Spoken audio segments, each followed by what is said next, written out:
Greetings and salutations. It is I, Johnny, and this is the Who the Heaven Is I podcast. How's everyone doing at this moment? Whether it be night, morning, noon, or somewhere in between, I hope you're having joy on your very scene. And may I bring some light, some love, some hope, some joy into your universe. That's my little good morning love. Send it out to you. I know I'm a random dude, and you wouldn't want it any other way. I mean, think about it. Like, if I was just, like, cut and dry like the news, every episode was the same. It's like, womp, womp. You kind of zone out, and you don't know what I'm going to throw at you. In fact, my last episode, which I never even uploaded yet, don't worry. As long as my hard drives don't get erased and stuff goes all over the place, you'll get that episode, because that was amazing. But that's the whole thing. I get a little more complex on some of the episodes, so I have to bounce around in the quantum realm. So today is July 3rd, 2024. It's Independence Day Eve. And, well, tomorrow I'm looking to become independent. And how do I look to become independent? Well, I look to bring some love light into the universe as I bring forth my MTV idea and announce the first project from Conscious One Entertainment, the MTV channel. And, MTV will have, music, T-shirts, and videos, but there's also going to be a cinematic aspect of it. And the Future 86 will be that movie. And so this morning when I was going for my morning walk over to the Dollar Tree, which I guess even there's inflation in nature because the Dollar Tree is no longer the Dollar Tree. What do I mean by that? Well, now on the Dollar Tree, you have to navigate very swiftly because they mix in the $5 stuff with the $1 stuff and the $3 stuff. So it's the odd tree. That's what they should call it, the odd tree. In fact, this episode is now called the odd tree because in the odd tree, as you're shopping through, you're like, okay, that looks good, that looks good. The next thing you know, you're grabbing something that's $5 or $3 because they're all scattered around. Now, here's the interesting thing on that. It used to be where they had a whole section that was just like the Dollar Tree Plus. But I read an article a while ago, and I may have even said it on a prior podcast, where straight up the owner of the Dollar Tree says, I'm going to have to raise my prices because I realize the demographic of the people shopping here now have more income. Well, that to me is something that would not be beneficial to society, in my opinion. I mean, once again, this is just one dude doing this podcast, and who am I, right? I'm just a little guy in the speck of the universe. But if I look at it from a standpoint of reality, most people go to the Dollar Tree because of the fact that everything is inexpensive and they can get by. And I'll be honest with you, some of the quality stuff really is not top grade. It's disposable. But it gets you through the moment to get you to that next stage, right? And ultimately, that's what we're all trying to do. We're trying to get to that next stage. So that being said, with them raising prices is not a bad deal if they compartmentalized it because it leaves you the choice to get it. But now they're just making it a grocery store or a convenience store or whatever you want to call it, the store, the variety store, the odd tree. And straight up, it's lost its meaning, like, not that you can't still find inexpensive, cheap stuff there, because the quality of some of the stuff is really good. I bought some bomb socks over there. I bought some bomb underwear over there. Oh, yeah, I've shopped over there for that kind of stuff. Why? Well, because, I've gone through some things, and I live within my means, and to be honest with you, the underwears I got, I showed them to my son the other day, and that's a whole other conversation. But, I showed them to the other day because I thought they were cool, and they weren't on me. They were in my hands. I pulled them out of my suitcase. They were Baby Yoda underwear. And they were really, really, really good quality. And I got them for $1. I'm like, yo, how did I get these for $1? That's really cool. And my dad's like, my son's like, Dad, cool, chill. And I'm like, wait a second, why are you being triggered by me showing you underwear from my suitcase. Like girls do that all the time, right? They'll go lingerie shopping. They'll go to Victoria's Secrets together and buy underwear. There's actually stores for girls, Victoria's Secrets. I guess I need to have, instead of Victoria's Secrets, Johnny's Proclamation store, where it's just me selling stuff for dudes, because let's get over it. It's just underwear. It's not like on me. My junk isn't in the trunk. That's a really bad phrase for a multitude of reasons. But no, I'm not packaging myself inside of it, and I'm not wrapping myself in it. But nonetheless, I'm just doing my thing, right? And so, I'm getting off the track here. Dollar Tree, it's become more expensive, and it's become the odd tree. And I guess it's the way it is. That's just throwing that out into the universe. And then the other side note is that straight up, why do men have a problem when you show them just underwear that's just in your hand? It's not sexualized or anything. They're just hey, this is underwear. Moving on. I had a great morning. I woke up at 6, and as I was walking to the Dollar Tree, I started working on my movie Future 86. I'm doing a behind the scenes because I need to raise funds. If I don't raise funds, I'm going to lose some of my footage in my storage unit. So that's not good. And I have a ton of footage in the storage unit. Some of it is actually memories of other families that I've alerted one of the families, and I'm going to alert the other members.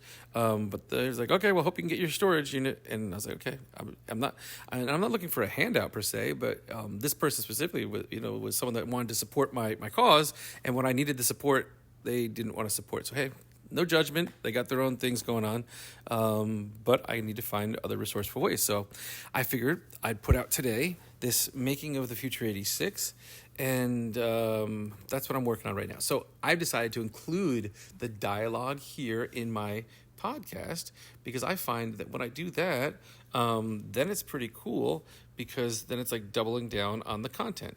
So what I'm going to do now is create a little thing here, and the cool thing is you're going to get to see the behind the scenes because I'm going to do the screen recording of what I'm doing here. And I call the making of Future 86 86th. 86th. But actually, it really turned into something else, to be honest with you, because part of Future 86 has to do with who the heaven is I, who am I? It's all intertwined. But I started writing this thing. I don't know what it's going to be for, to be honest with you. And that's the way the creative mind works sometimes. Sometimes I get out starting one way and realize, this isn't really the making of Future 86. This is actually something else. So I'm just going to read this to you what I wrote. I walked down, the road, beautiful Floridian morning. I'm down in Florida now. Florida. And here is the thing that I wrote and what it's for and what it means. You'll be able to decide that your own self. But nonetheless, I want it to be out into the universe and for you to hear it. So here it goes. I failed miserably. And then I would edit in some clip of, either Steve Jobs or some sort of successful person that talks about how failure is part of the process, But by failing, I've also learned how to move the needle, getting closer to success. I've met an abundance of amazing people that I would have never have met had I stayed on the conveyor belt. I've learned so much that I would have never learned had I stayed on that conveyor belt. I learned a lot of other different things. But most of all, I've brought more love and light into this universe in my own quirky way. And you all know I'm a quirky dude. Yet I am one person, and while I have found there is a lot of love and light in this universe, it seems there is far more pain and darkness.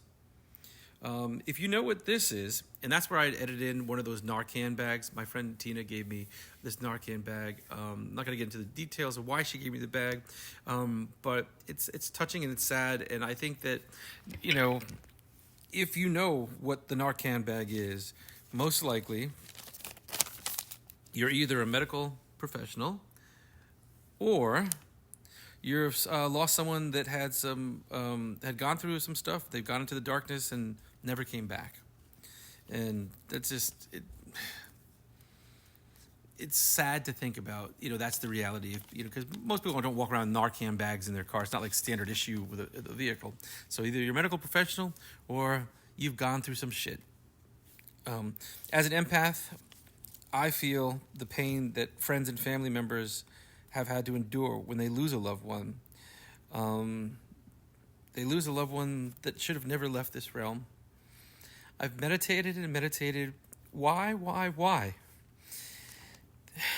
While there may be no answer, in my observations, it may come down to one thing: love. And most specifically, self-love.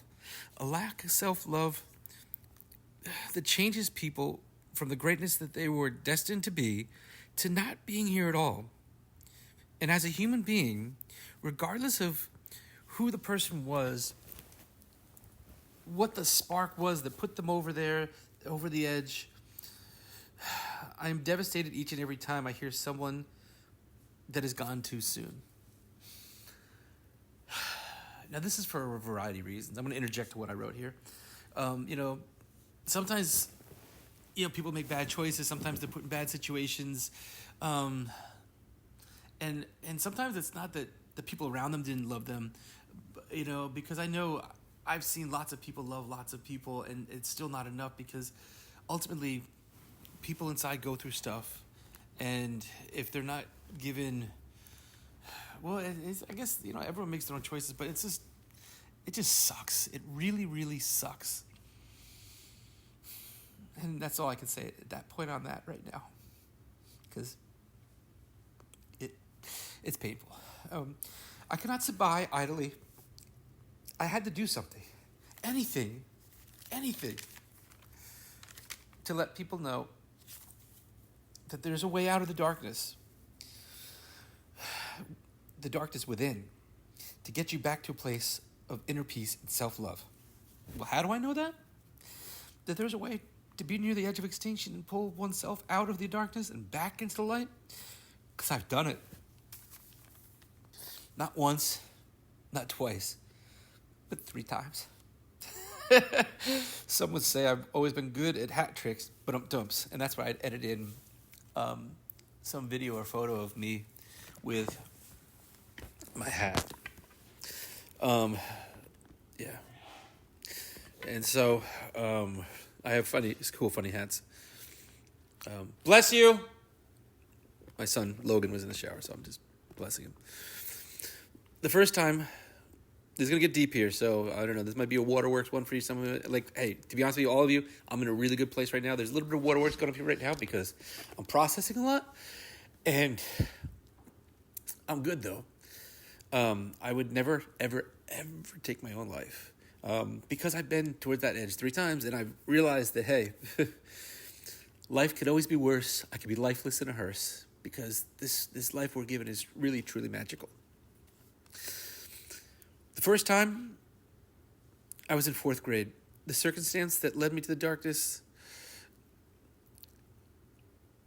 I'm going to read this again. I know. The first time, I was in 4th grade. The circumstances that led me to the darkness, I was but a 10-year-old boy. I don't even know what this says. So I'm going to pause. I just make sure I got people go to the room here. I got to get on the same page here. Hold on one moment. Boop, boop. Over here and pausing. And I'm back. I didn't want to jar you once I hit off the pause button and say, and I'm back. And I even talked about this in a different episode about quantum teleportation and pausing and this and that. But that was the episode before that took a little bit more editing, so I'll have to get to that one. Anyway, nonetheless, what I was going to say was...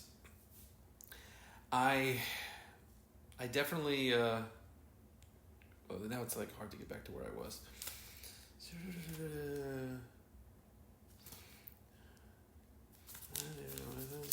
I gotta go back to my notepad here.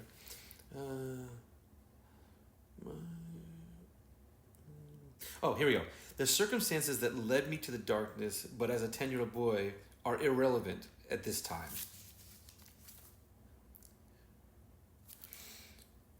Okay? Those circumstances are irrelevant. Those things I made peace with. I'm not mad. I'm not angry.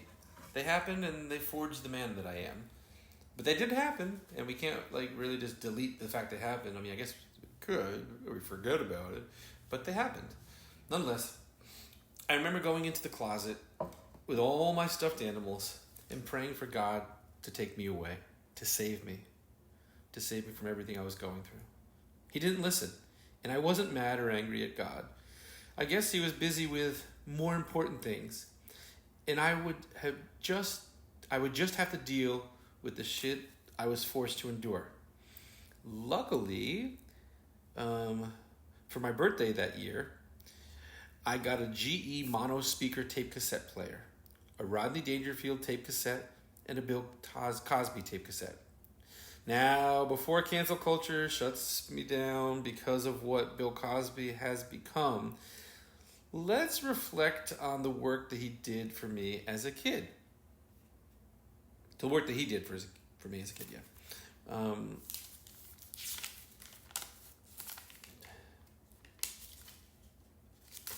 The Noah's Ark skit that he did was absolutely hilarious.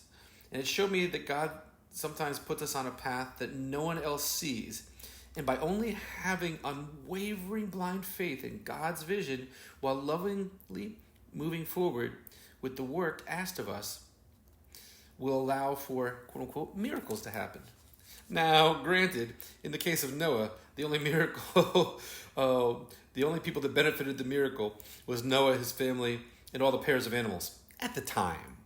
Because it's also allowed us to still be in the game once the game got reset.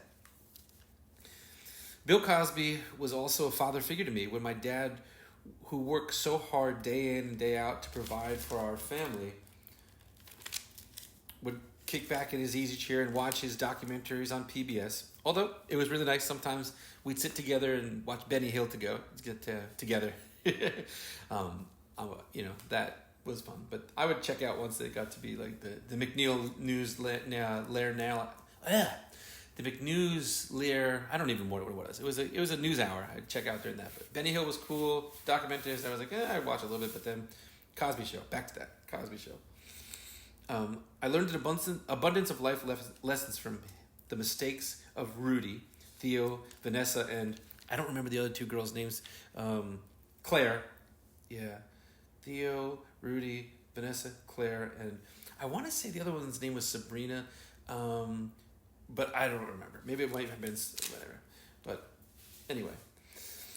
Now, while I did learn a lot, and I entered in some sort of fun Cosby clip, during the remix of this episode, I still made my fair share of mistakes.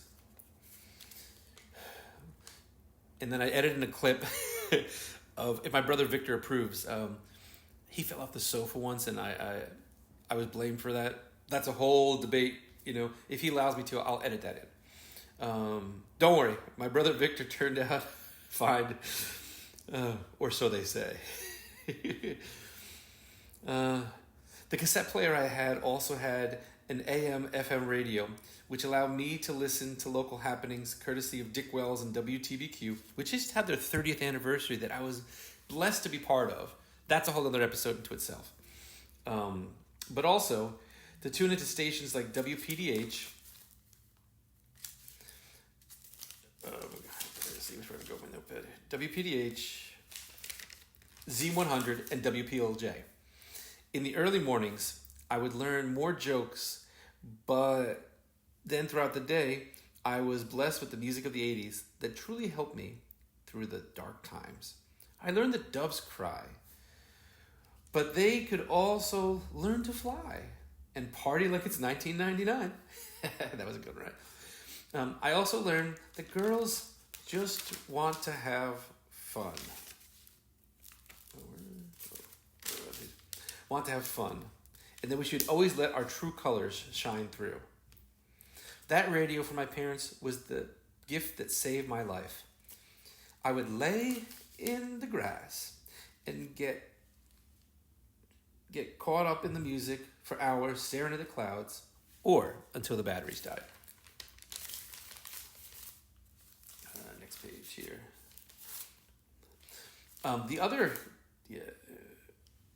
The other tape cassette I got was Rodney Dangerfield's Rapping Rodney. Rapping Rodney was the funniest song in the world. I would play it over and over as an added bonus. It would even pop up on the radio from time to time. And on MTV when MTV actually played music videos. That's a whole other conversation. That was the most important song to a 10-year-old boy with suicidal thoughts. And while it didn't teach me this unconditional self-love I now have today, it taught me that it's okay to laugh at yourself. And you can actually make money doing it. That's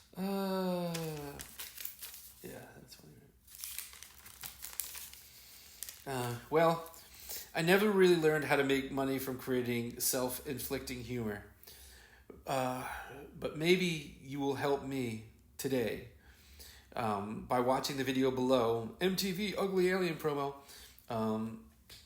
Unconditional love t-shirt and offering a soul spark. Oh, this is my notes to myself. So basically the idea is this thing I was reading there today, because I haven't monetized anything I've been working on the past 4 years. And if I don't monetize stuff, it's like, how can I be in the movie business, the music business, the entertainment business if I don't charge people for it? So I'm going to put this episode up there, share it out to the universe, and say, this is some fundraising. And because I got some deadlines today, tomorrow, the next day, and if people could help me out, great. If not, then I guess it's the way it was meant to be, and that's just the way it is. So I also have some really cool footage to show you from the past couple of days. I've been on an adventure with my friend Pat. We drove down from New York to Florida together. When I do the video version of this, I'll edit in those shots. We had such a blast. She's so cool to hang with. She offers a very unique perspective, but most importantly, she's been like a godmother to me. Hey, Aunt Marie, you're always my godmother, and John Paul loves the calls on the birthday. But she's been like a fairy godmother, which makes sense because we both actually enjoy the angel music. Like, I listen to my meditation music, and she goes, "Oh, that's my angel music. I used to play that for my kids when they were younger." So, so we have that connection. We're very similar. We're both quote-unquote crazy people.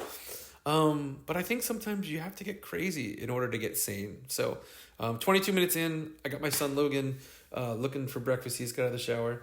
And I got to get my other son Tyler, who he was grounded. So he stayed up at the mom's place for now. Anyway, that's a whole other story. So I want to get going my day. I love you all. Peace and happiness to the universe. And listen, I'm in a really good place. Don't let the waterworks scare you, because unlike, people say, oh, men don't cry. No, men need to cry. And I can be the poster child of a crybaby.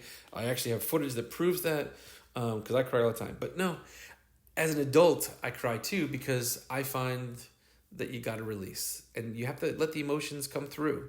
And if you block out the emotions are meant to teach us stuff. And if you don't allow that to happen, well, then you're not giving yourself the gift of what this experience is, the human experience. And I'm a human. I'm going to fail. I'm going to make mistakes. I have tons of regrets, only because of the fact of what my actions did to other people and how it affected me in this way that I didn't get to my quote-unquote greatness when I could have, because I've said before, I peaked in high school, right? But in the same token, that doesn't have to be the way it is. I personally feel that I know I'm destined for greatness. I just have to be patient and be happy and do the work, and don't let things get me. Don't get angry. Fear leads to anger. Anger leads to hate. Hate leads to suffering. Or something like that. I got it all wrong, but that's my Jordanism. I love you all. It's Independence Eve. If I can get out of my own way, I'll get some stuff launched for tomorrow. If you can support the cause, I'll put a link in there for my unconditional love shirt, because ultimately at the end of the day, all we need is unconditional love. If people can support me, you buy a cool t-shirt or the soul sparks I'm gonna put out there. The idea behind the soul sparks is sometimes you just need that little spark to get to the next edge, the next level of life. And if I could be that little spark that gives people that positivity, like there's my friend Kristen, Kristen O'Brien. I just said it. Okay, so there you go. Your name's gotten shouted out, my thing. Like, we were just talking, and she's a friend from a distance, and it's a very eclectic way that we became friends. But nonetheless, she's the coolest person, and hopefully I get a chance to meet her while I'm down here in Florida. But nonetheless, when we first started talking, she's going through stuff too, and working on things, and like, listen, we all go through stuff, right? But nonetheless, I gave her some ideas about one of the things from like an organizational standpoint. I use this app Keynote, and I love it, love it, love it. And I said, hey, why don't you just throw like a timeline onto Keynote and put that out there? And she's like, oh, thank you, And then she started doing it, and she hasn't shared it with me. So there's that. But that would be nice for her to do one day. But, I feel that I have the innate ability to see the best in everyone and hope to get the most out of it. And this is why the waterworks come in, because sometimes it doesn't work out. And I feel so guilty when things go bad, especially when I feel that I could have made a difference. And so if you could help me help the world, I would greatly appreciate it. If not, then I guess this game's come to an end, and I gotta grow up and get a real job. But I have faith that it's not going to turn out that way, because God, the universe, the Matrix keeps putting me in this path, and so I just got to be real. And yeah, these are tears now. But once again, my friend Pat has a cup that says, "I can't act my age. I've never been this old before." I'm drinking my tea, my dandelion tea. And it's true. Sometimes you can't act your age because you've never been there before. But you should never lose your inner child and your love and joy in this universe. And that, when the footage from me and Pat's Destination Down, when that surfaces, that's going to be fun, because we had such a time at south of the border. Like, we could have got lost there. And then Buc-ee's was a fail. South of the border actually was better. Even though Buc-ee's wasn't a fail per se. That's what I mean was, first I went to Buc-ee's, was amazing. Second time, because it wasn't like 3 o'clock in the morning, I think it was just the serious night shift, and they weren't having it. They're like, okay, so you're dressed in a wizard costume at Buc-ee's, and then you took it off, and now you're a Buc-ee's guy. So if you want to see that footage, smash the like button. Share this out. Sharing is caring. And let's spread some more love and light out to the universe. My Unconditional Love shirt launches officially tomorrow on MTV. But today it launches unofficially here in the Who the Heaven Is I podcast. I don't even know what the poll question is going to be, or the question of the day is going to be, but right now I'm just going to end this episode because people really have stopped answering on that stuff anyway. So please, have fun, live, love, and I will talk to you tomorrow for Independence Day. Peace out.